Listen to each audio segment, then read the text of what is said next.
So here is the best way on how to add extensions in Mihon app. So make sure you watch this tutorial till the end to exactly know what to do. So adding extensions in Mihon app is very easy and simple. What you simply need to do is just go ahead and open up the app. And once you open it up, what you gotta do is just simply press on the option of more on the corner. Once you press on it, you'll see many options, but you just gotta scroll down until you see the option of settings. Just go ahead and press on that. And right over here, you'll see a lot more options, but you just gotta go ahead and press on browse, which is very simple. And right over here, you'll see the option of extension repos. So we're just gonna press on that, and right over here, you'll see the option of add.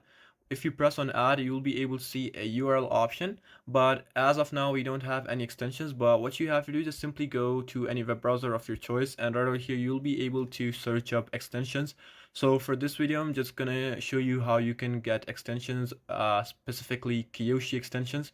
So right over here, you just gotta go ahead and press on that, and it will take you to this github.com, and you just gotta scroll down until you see the usage, and right over here, you'll see the URL. You can just simply copy it like this, and once you copy it, go ahead right over here and then post it like this. Once you do this, go ahead and press on add. And here we go, we have successfully added extension in Mihon app, so we can delete it or even edit it. But yeah, this is simply it. I hope this tutorial actually helped you out. I'll see you soon in the next one.